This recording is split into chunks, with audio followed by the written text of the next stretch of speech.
आगे कुआं पीछे खाई। जी हाँ, नेशनल कॉन्फ्रेंस के सामने इन दिनों कश्मीर की सियासत में कुछ इसी तरह के हालात हैं, कुछ इसी तरह के सियासी और नाजुक दोराहे पर नेशनल कॉन्फ्रेंस खड़ी है। कश्मीर की बदलती हुई सियासत एक बार फिर अपनी तेज तरीन करवट ले रही है।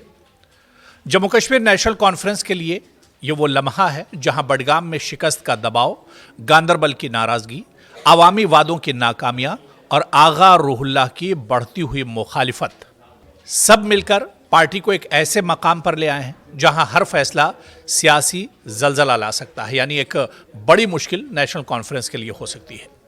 सवाल अब ये नहीं कि एनसी का अगला कदम क्या कुछ होगा या नेशनल कॉन्फ्रेंस क्या कुछ करने जा रही है।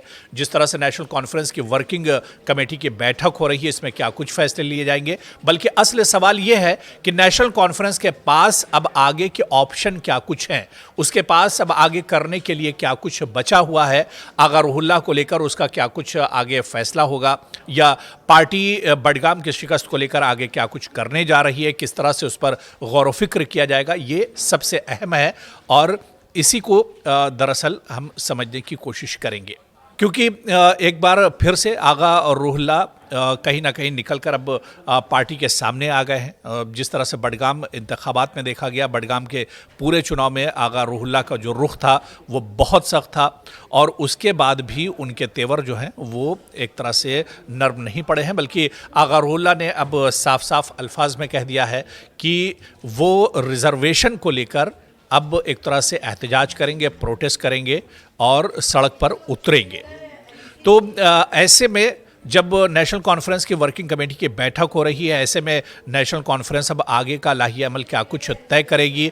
और जिस तरह से बड़ी खबरें निकल कर ये आ रही हैं कि आगा रूहुल्लाह को लेकर भी इस बैठक में कोई बड़ा फैसला हो सकता है, तो ये देखना भी बहुत अहम होगा कि क्या इस बड़ी बैठक में, क्योंकि आप देखिए इस बैठक में आगा रूहुल्लाह को नहीं दावत दी गई है, उन्हें बुलाया नहीं गया है। खुद आगा रूहुल्लाह ने कहा कि मुझे तो खबरों से मालूम हुआ कि नेशनल कॉन्फ्रेंस की वर्किंग कमेटी की बैठक हो रही है, मुझे तो इस दावत में इनवाइट भी नहीं किया गया है। हालांकि बीजेपी ने भी इस पर चुटकी ली और बीजेपी ने कहा कि नेशनल कॉन्फ्रेंस के अंदर सिर्फ एक आगा रूहुल्लाह नहीं बल्कि यहाँ पर बहुत से आगा रूहुल्लाह है, यानी पार्टी के अंदर एक तरह से कशमकश है और पार्टी के अंदर इन दिनों सब कुछ ठीक ठाक नहीं चल रहा है।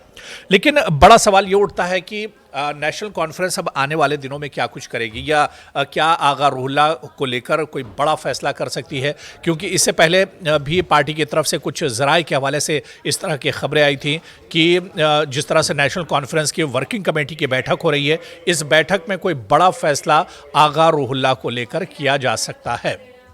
लेकिन क्या पार्टी इस पोजीशन में है, क्योंकि आगा रूहुल्लाह जिस तरह से हम पहले भी आपको बताते रहे कि छोटा मोटा नाम नहीं है, बल्कि वो आवाम के नज़दीक सिर्फ एक सियासी लीडर नहीं है बल्कि एक मजहबी पेशवा भी हैं, मजहबी रहनुमा भी हैं। तो ऐसे में सिर्फ बडगाम नहीं बल्कि इसके आसपास के इलाकों में भी उनकी बहुत अच्छी पकड़ है। और दूसरी तरफ आप देखिए कि जम्मू कश्मीर की सियासत में अब आगा रूहुल्लाह का कद दिन ब दिन बढ़ता जा रहा है। तो क्या नेशनल कॉन्फ्रेंस यहाँ पर कोई बड़ा कदम आगा रूहुल्लाह के खिलाफ उठाएगी, या फिर अब यहाँ पर नेशनल कॉन्फ्रेंस कोई दूसरा ऑप्शन ढूंढने की कोशिश करेगी, क्योंकि आगा रूहुल्लाह के जो तेवर है वो एक तरह से नर्म नहीं पड़ रहे हैं। आगा रूहुल्लाह अपनी डिमांड पर और अपनी बातों पर, अपनी मांगों पर लगातार डटे हुए हैं, और उनका मौक़िफ़ सिर्फ यही है कि वो अपने लिए नहीं बल्कि आवाम के लिए जद्दोजहद कर रहे हैं। आवाम के लिए वो सड़कों पर उतरेंगे, आवाम के लिए वो एहतजाज करेंगे, तलबा के लिए रिजर्वेशन का मुद्दा उठाएंगे। तो ऐसे में क्या आगा रूहुल्लाह आने वाले दिनों में नेशनल कॉन्फ्रेंस की और ज़्यादा मुश्किलें बढ़ाने वाले हैं, ये देखना भी बहुत अहम होगा। लेकिन इससे भी बड़ा सवाल ये कि नेशनल कॉन्फ्रेंस क्या इसी तरह से आगा रूहुल्लाह के जो वार हैं या जो बयानात हैं उसे वो एक तरह से सहती रहेगी और सुनती रहेगी, या फिर आगा रूहुल्लाह को लेकर कोई कदम उठाया जाएगा, क्योंकि आगा रूहुल्लाह मौजूदा रुकन पार्लियामेंट भी है नेशनल कॉन्फ्रेंस के, और इसके अलावा पार्टी में उनका कद भी है। हालांकि जो बैठक हो रही है नेशनल कॉन्फ्रेंस की वर्किंग कमेटी की बैठक, इसमें डॉक्टर फारूक अब्दुल्ला, उमर अब्दुल्ला, नायब सदर सुरेंद्र चौधरी और नेशनल कॉन्फ्रेंस के तमाम तमाम अरकान असेंबली सभी इसमें मौजूद है और इसमें मंथन किया जा रहा है। बीजेपी ने जिस तरह से कहा कि ये बैठक सिर्फ बडगाम की हार के लिए नहीं है, ये बैठक नेशनल कॉन्फ्रेंस के मौजूदा हालात को लेकर नहीं है, बल्कि ये बैठक इस वजह से है कि नेशनल कॉन्फ्रेंस के अंदर सब कुछ ठीक ठाक नहीं चल रहा है। नेशनल कॉन्फ्रेंस असल में टूट के कगार पर है। नेशनल कॉन्फ्रेंस में सिर्फ एक आगा रुहुल्ला नहीं है, बल्कि यहां पर मसले बहुत ज्यादा हैं। वो एक पार्टी की होगी, हमारे लिए क्या इंपॉर्टेंट है? ये इसमें क्या कोई डिस्कशन होगी जम्मू कश्मीर के लोगों की बेबूदी के लिए? इसमें क्या डिस्कशन होगी डेली वेजर्स के लिए? इसमें क्या डिस्कशन होगी NYC या रहबरी तालीम के लिए? इसमें क्या डिस्कशन होगी पानी बिजली देने के लिए? इसमें डिस्कशन होगी इनकी लड़ाइयों की, इसमें डिस्कशन होगी इनकी मिनिस्ट्रीज की जो ये एक्सपेंशन नहीं कर पा रहे हैं, इसमें लड़ाई होगी बाप बेटे की, इसमें लड़ाई होगी दादा पोते की। इसमें कौन सी वो डिस्कशन होनी है जम्मू कश्मीर की? मैं सुना है आगा रोहला पे वही ना, अंतर कला इन फाइटिंग, अंदर की लड़ाई, आगा रहुला जैसे बहुत रहुला इनके अंदर लड़ाइयां लड़ रहे हैं, उस पे डिस्कशन होगी।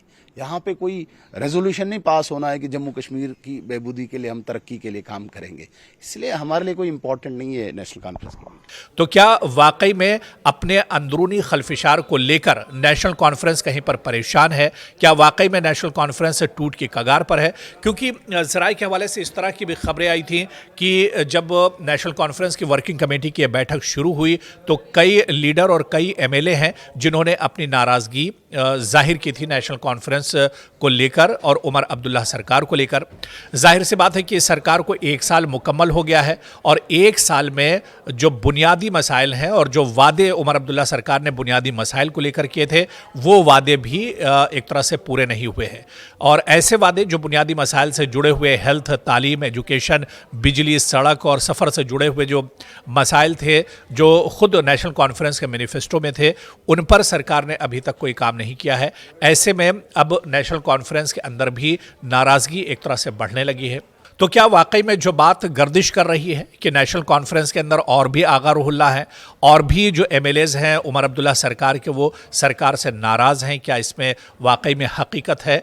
और अगर हकीकत है तो ये एक तरह से नेशनल कॉन्फ्रेंस के लिए अलार्मिंग है। और जिस तरह से बीजेपी या अपोजिशन पार्टी लगातार ये इल्ज़ाम लगाती रही है कि नेशनल कॉन्फ्रेंस दरअसल अपने अंदर के जो खदशात हैं, अपने अंदर के जो मसाइल हैं, उसी से इन दिनों जूझ रही है और ये जो बैठक हो रही है दरअसल इन्हीं तमाम चीज़ों को लेकर हो रही है। तो क्या आने वाले दिनों में नेशनल कॉन्फ्रेंस जो पार्टी के अंदर खलफिशार चल रही है, पार्टी के अंदर जो जोड़ तोड़ की सियासत चल रही है, क्या इस पर काबू पा पाएगी? ये देखना भी बहुत अहम होगा। या फिर डॉक्टर फारूक अब्दुल्ला, क्योंकि बहुत सीनियर लीडर हैं, बड़ा तजुर्बा उनके पास है, क्या उनका तजुर्बा इस वक्त पार्टी के काम आएगा?